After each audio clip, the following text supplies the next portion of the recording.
Приветствую наших радио и телезрителей. С вами в прямом эфире передача «Якут сегодня». У микрофона я, Виолетта Засимова, специалист по связям с общественностью Национального парка Ленские столбы.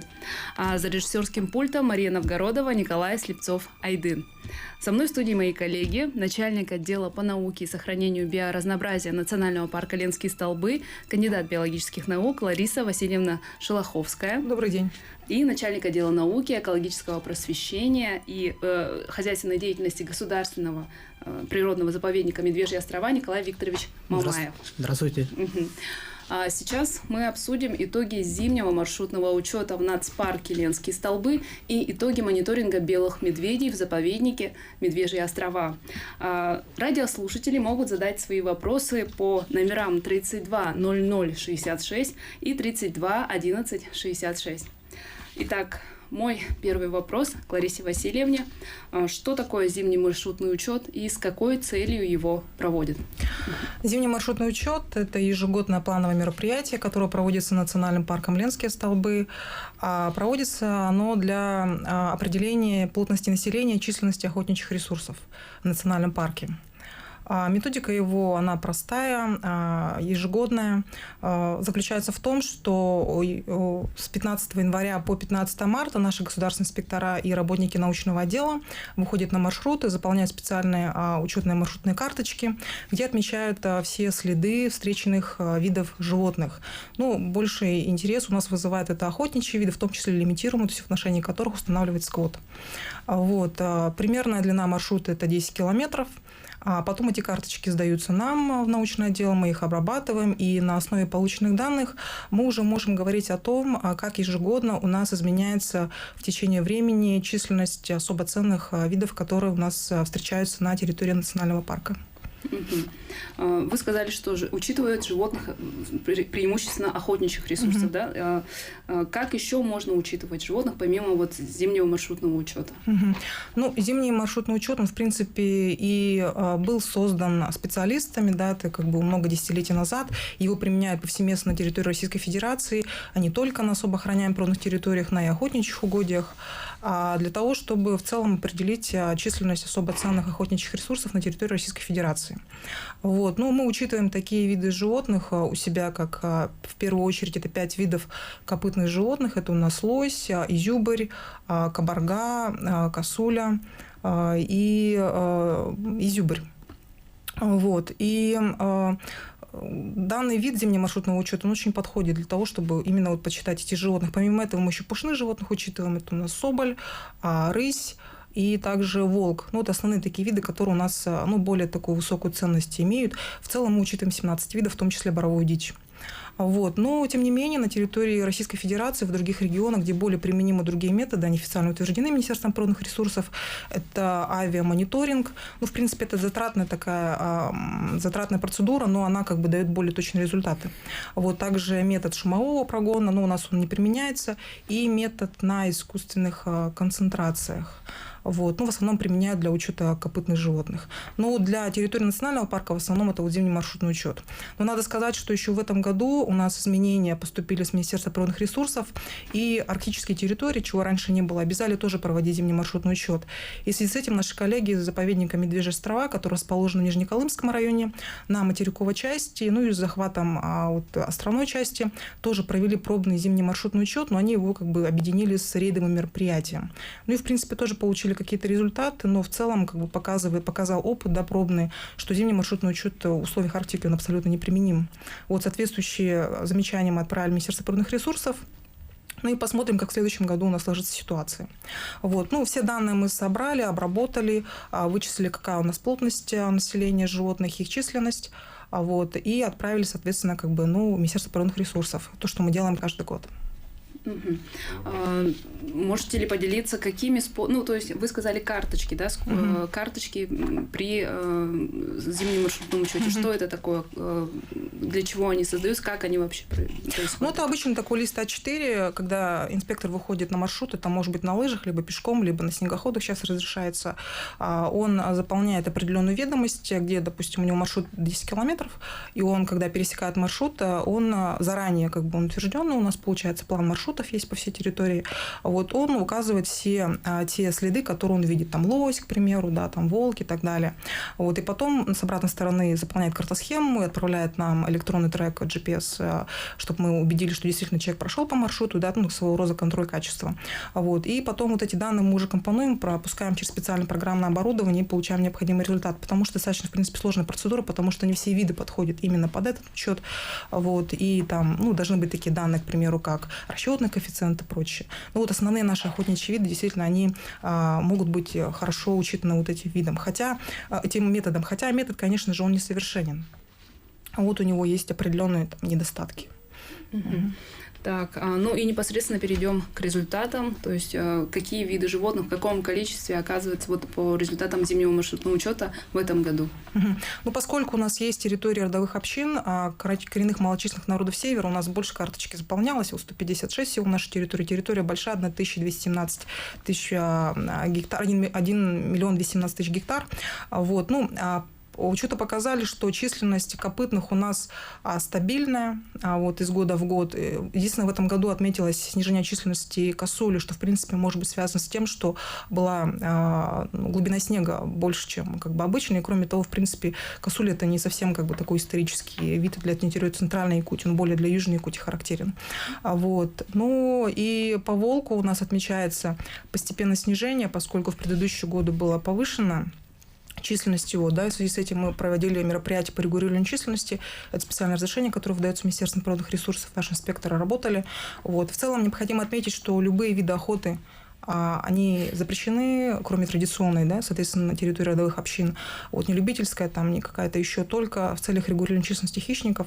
Вот, но это тоже такая достаточно сложная процедура, то есть парк полностью работает на цели сохранения биологического разнообразия. И так, вроде бы, может быть, что-то еще хотели добавить по зимнему маршрутному учету? Ну, в целом... Может быть, динамика по сравнению с прошлыми годами, допустим. Как давно вообще ведется вот ЗМУ? ЗМУ мы проводим с 2019 года, с момента создания национального парка. Вот предварительно мы обучаем своих инспекторов, потому что необходимо иметь определенные навыки знания, проводим семинары, вот, и потом проводим работу над ошибками. Ну, в целом, вообще, как бы зимний маршрутный учет, он с момента, когда был создан, на территории всей Якутии проводится там, департаментом охоты, прочие на региональных опытах. Вот. Ну, таким вот образом мы учитываем... Ну, сам ЗМУ – это часть государственного мониторинга, то есть мы обязаны, как бы, наше государственное задание, выполняем его исправно и таким образом еще пополняем свою базу данных научных о численности видов на нашей территории подведомственной. Спасибо за ответ, Лариса Васильевна. Напоминаю, радиослушатели могут задать свои вопросы по номерам 32 00 66 и 32 11 66. Теперь перейдем к итогам весеннего мониторинга белых медведей в заповеднике Медвежьи острова. Николай Викторович, когда проходит учет белого медведя и как давно он проводится вот в заповеднике? И вообще для чего проводится? Ну, если взять вкратце из истории, то в 2005 году на материковой части вот Нижнеколымского района высадился большой десант белых медведей. И вот с этого момента вот начались исследования по изучению белого медведя силами Министерства охраны природы. И с 2020 года созданием заповедника Медвежьи острова с новыми силами начали мониторинговые исследования по изучению белого медведя. Но мониторинговые исследования у нас проводятся 2 раза в году. Это осенний авиамониторинг. При осеннем авиамониторинге учитываются все животные, не только белые медведи, но и морские млекопитающие. Так, при весеннем мониторинге уже учитываются родовые берлоги. Если учесть тот факт, что самцы белого медведя, они активны круглый год, то беременные самки, они уже должны залечь в берлогу и устраивают родовые берлоги. Вот. В этом году мы учет родовых берлог проводили в 2 этапа. Это с 25 марта по 12 апреля. Было всего учтено 26 родовых берлог. И было зарегистрировано 3 самки с 2 медвежатами и 1 одиночный самец.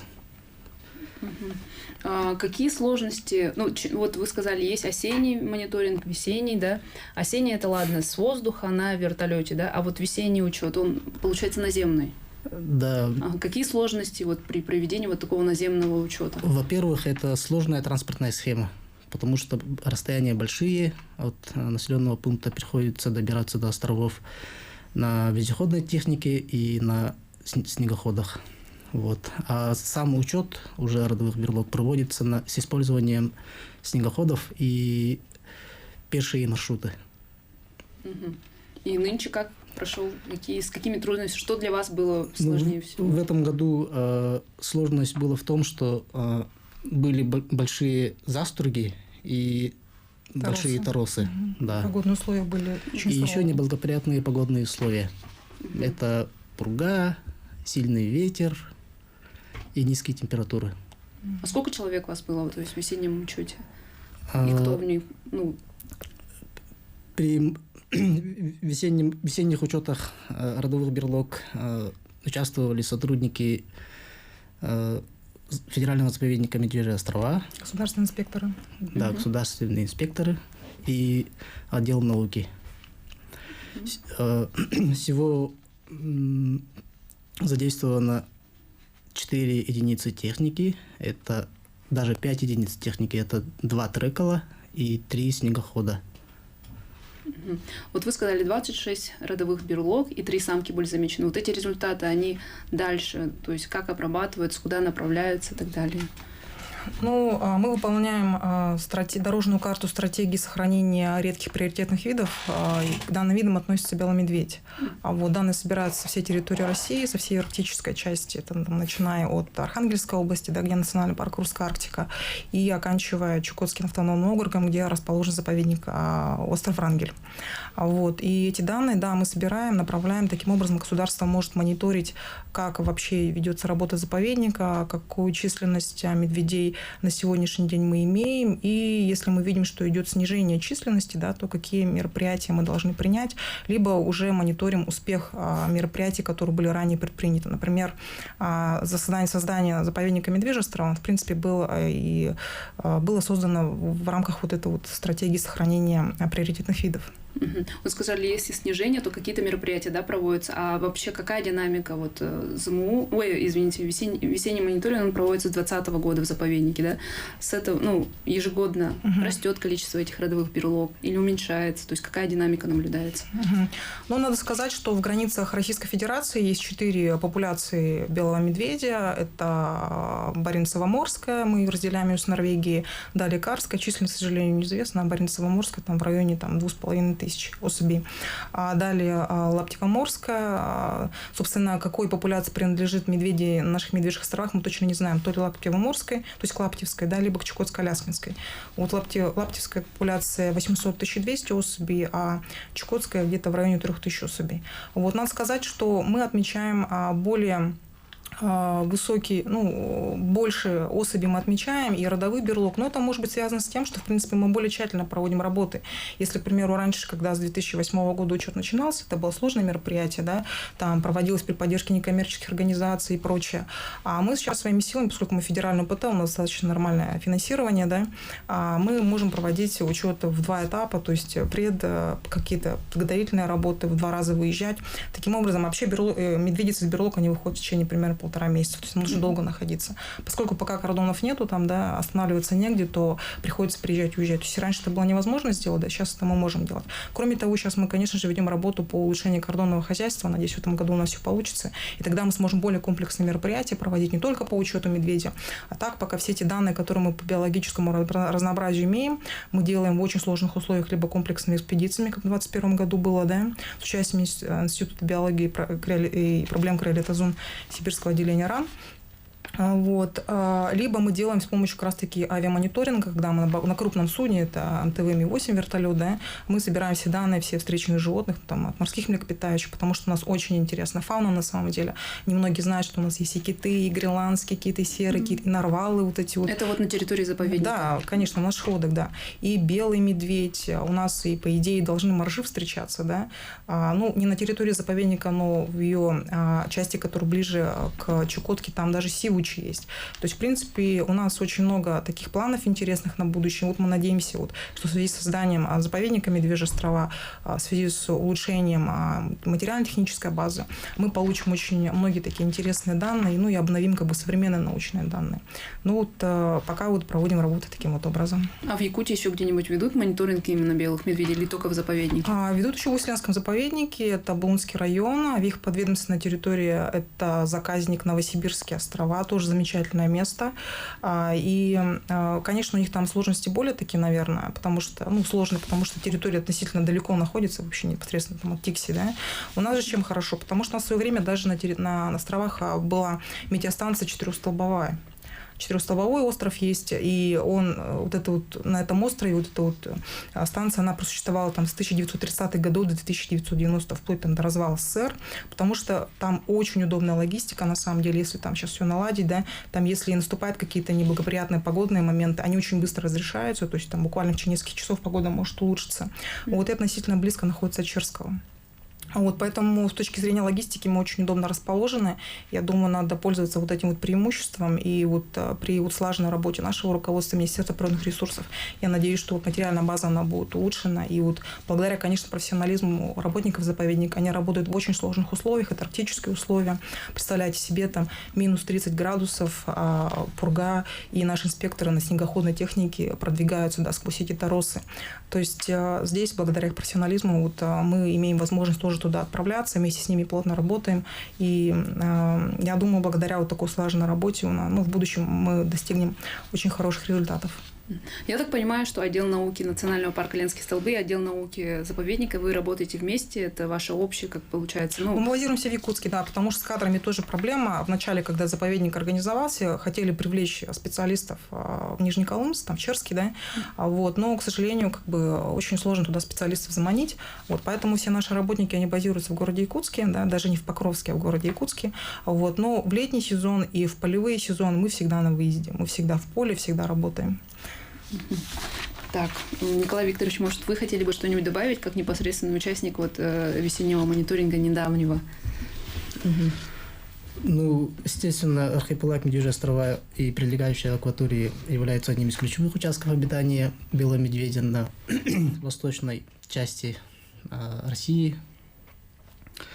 И наши острова являются уникальным местом для обустройства родовых берлог для белых медведей. И это вот уникальность нашего заповедника. А в прошлом году вот на весеннем мониторинге сколько родовых берлог было обнаружено? В прошлом году было обнаружено всего 22 берлоги. Да. А в этом году 26? Да, 26. То есть есть ли тенденция к увеличению? И с чем это связано? Тенденция роста есть, но небольшая, потому что, может, просто-навсего мы в этом году зависит от выхода самок. Например, они вышли раньше или позже, а в прошлом году, например, могли выйти уже в поздние сроки. Из этого может быть недоучет родовых берлог. Поэтому, чтобы более четкие данные получить, нужно, вот, если там у нас будут кордоны, допустим, да, мы можем выезжать раньше, там больше ученых привлекать, да, то есть, потому что нашим инспекторам и сотрудникам негде останавливаться, они ночуют в этих таркалах, да, вездеходах. Вот, и уже как бы охватить полностью 1,5 месяца. Вот это наша как бы такая самая главная глобальная цель, которую мы сейчас пытаемся достичь. Так, давайте еще раз повторим для наших телезрителей. Зимний маршрутный учет, весенний мониторинг, зимний маршрутный учет в нацпарке, мониторинг в Медвежьих островах. Но чем они, вот эти две, все равно это же две именно методы, которые учитывают численность, да? Что сложнее, весенний мониторинг или зимний маршрутный учет? Оба сложные. Оба сложные, да, оба своя специфика, главное, да. Но надо сказать, что вот эти оба мероприятия, они являются частью нашего государственного задания. То есть мы не разделяем, что сложнее, что проще, да. В зимнем маршрутном учете там больше людей задействовано, это надо нормально координировать, подготовительную работу делать, обучение, да. А если говорить о белом медведе, там тоже, если авиамониторинг, к примеру, это тоже очень много мероприятий. То есть, в целом, как бы мы силы распределяем равномерно. Мгм. Спасибо за интересную информацию, за то, что пришли в студию, а мы вынуждены уже прощаться. Спасибо. Но мы еще встретимся в других эфирах в течение года. С вами была Виолетта Засимова. Всего доброго, до свидания. До свидания. До свидания.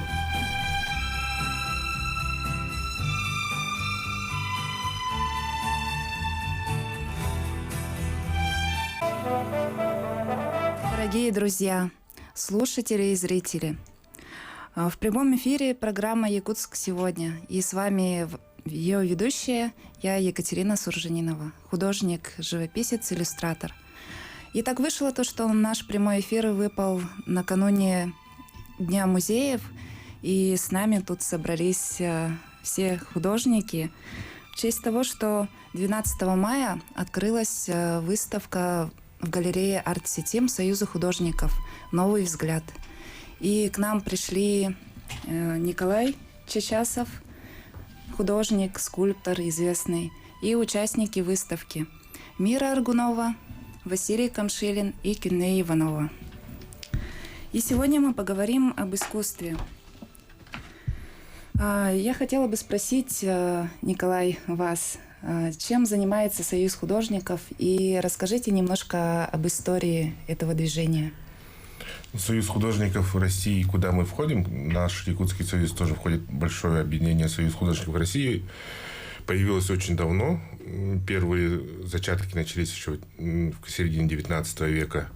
А наш союз Якутии, он 41 года, нашему союзу 82 года, получается. И деятельность союза заключается в том, чтобы помогать, поддерживать художников, организовывать выставки, иногда материально помогать с выездами, с приобретением материалов. Вот такое вот, сказать, братство художников, которое поддерживает. И мы очень рады, что у нас появились новые члены союза. Наш союз растет, чему мы очень рады. И, пользуясь случаем, я хотела бы поздравить своих коллег с тем, что они вступили в Союз художников, и пожелать им дальнейших успехов. Спасибо. Мира, я хотела бы спросить, чтобы ты рассказала о том, как ты стала художником, о становлении. Давно ли это для тебя было мечтой? Ну, я рисую, насколько себя помню, как взяла в руки фломастер, так и стала, можно сказать, художником. Рисую иллюстрации книгам с школьных еще лет. Но поскольку я думаю, что художник это не ограничивается только рисованием, это скорее философия жизни, то вполне естественно, что у меня было много увлечений, и одно из них иностранные языки увели меня немножко в эту стезю. Но поскольку все-таки мое предназначение и судьба это живопись, то вот как второе высшее образование я получила профессиональное художественное образование на отделении «Станковая живопись» в Арктическом государственном институте культуры и искусств. Кстати, небольшая, как говорится, рекламная пауза. Из 6 новопринятых членов Союза художников в этом году 5 — это выпускники нашего института. Это наша гордость. Вот Кюнне тоже среди нас. Это очень здорово, я считаю. Ну вот так можно сказать, я пришла к профессии, и в итоге сейчас я в нашем великом братстве кисти и палитры. А на какую тему ты пишешь свои работы? Я в основном пишу на тему Родины и красоты. Меня всегда интересовало исследование этого вопроса вообще вот с точки зрения этики, философии, нравственности, может быть, даже каких-то таких объективных параметров, пропорций. А с другой стороны, я всегда была патриотом, глубоким патриотом нашей страны, не только нашей малой родины, но вообще в целом России. И все мои картины посвящены нашей большой стране. Да, патриотизм у нас, конечно, в крови. Я хотела бы узнать, Василий, ну вот слышала о том, что ты приехал из другого региона и вообще родился в Краснодарском крае, правильно понимаю, да? Да, приехал я с Краснодарского края, город Курганинск, и в Якутске уже 9 лет живу. Изначально я родился, опять же, Краснодарский край, да, станица Ленинградская. И потом с родителями переехали в Курганинск. После там в художественной школе учился с 10 лет, потом поступил в Краснодарское художественное училище, там проучился 5 лет. После Краснодарского художественного училища поступил в Москву, в Академию художеств имени Сурикова, и там 6 лет на факультете станковой графики проучился. И потом уже в 2014 году приехал сюда, в Якутск, и остался. Расскажи свои первые впечатления от Якутска. Так, от ну, Якутии. первые были, когда вышел с аэропорта, сел в такси, да, кто меня встречал, выезжаем, смотрим, ну, я особенно смотрю, деревянные дома стоят, дома на сваях, деревьев мало, такое какое-то чуть-чуть все такое пустынное, на мой взгляд, было. Но погода была очень жарко, потому что это уже август был, начало августа, еще не так холодно было. Постепенное погружение в среду, Да, постепенное. Потом Шоковой уже терапии не было. осень, зима. И так как бы первый год я прожил, привык, и нормально. И это как-то отразилось на твоих работах? Да, на работах отразилось, потому что, ну, допустим, в Краснодаре, в Москве совершенно другая зима. Снег выпал, полежал немного и все, растаял. Не так, как здесь, там 3-4 месяца все это лежит, и температура не такая, как минус 40, минус 45, да. В Краснодаре, в Москве там намного мягче это все проходит. Я бы даже сказала то, что жарко. Незаметно. Поэтичное время. Да. там. Но зато, допустим, лето в Якутске намного жарче, чем там в Краснодаре. Забавно. Да, очень жарче. И даже если природу смотреть, вот, к примеру, здесь небо такое светлое, и зелень такая тоже светлая. Приезжаешь в Краснодар, ну, к своим родителям, небо такое темно-голубое, и зелень тоже темная, насыщенная, совершенно по-другому ощущается все. Такой Кстати, взгляд. так многие говорят, что Да. на солнечном очень, да. Более светлее здесь как-то все такое ощущение. А там оно тоже все светлое, облачно, но на тон там как-то потемнее это все. Насыщенная. Киней, у тебя такой интересный псевдоним Янсюрь. Расскажи немного, потому что люди вот всегда спрашивают. Даже на выставке сказали то, что кто-то перепутал тебя с какой-то японской художницей. Да. Вот мой псевдоним взят из моего имени. Меня зовут Киней. Вот 3 последние буквы Йен. И Сур — это в переводе... Ну, Сур в переводе на якутский Суруяр из этого слова 3 буквы. Как бы вот художник пишет картину, говорят, да? И получается, что Киней пишет. Вот, Киней Суруяр, как бы. Вот. Это было в 2019 году, когда я вот точно осознала, что буду художницей. И вместе с этим как-то вот пришло вот псевдоним мой. А на каком отделении ты училась? В Арктическом институте отделение дизайн среды. Я средовик по образованию. После окончания учебы я училась. Я работала по образованию, потом вот постепенно вот в творческое направление ушла. А как ты пришла к такой технике исполнения своих работ? Как вообще зародилась такая идея? Это уже 2019 год, после рождения моих детей. Как-то я глубоко погрузилась вот на тему экологии. И в связи с этим я стала перерабатывать материалы. Сперва взяла вот бумагу, перерабатывала, потом кассовый чек, и вот исполняю творчество с этими экспериментами. Из переработанных материалов. Да. Все экологично. Да, все экологично. Как бы хочу, чтобы вот моя вот философия искусства, как бы бережное отношение ко всему. Это как бы будет благодарность нашему будущему. А какой смысл несут твои работы? Ну вот ты сказала об общей философии своего творчества. Но в данное время меня волнует тема материнства, детей. Пока так. В дальнейшем не знаю, что ожидает меня. Как будет, куда будет дальше идти жизнь? Да. Какие будут, наверное, работы? Скорее всего, так, да. Николай, мне бы хотелось тебя спросить. Вот сейчас у нас в эфире сидят поколение новых художников, которые вступили в Союз. И чем он отличается от социалистической эпохи тех якутских художников, аксакалов, которые были у нас в советское время? Такой вопрос какой-то провокационный. Можно спросить, что общего, да? Прошло больше 50-60 лет. Конечно, жизнь меняется, страна поменялась, художники, люди поменялись, мышление поменялось. Но хочу сказать, что нас объединяет, наверное, профессионализм. Наш союз профессиональных художников, поэтому мы не берем... почти, получается, не вступают люди, которые с средним образованием или любители. Таких очень мало. Наш союз очень профессиональный. И новые наши члены тоже профессиональные. У них, конечно, очень другой взгляд. Они по-особенному смотрят на окружающий их мир. Не так, как даже мы, наше поколение 90-х, 2000-х годов.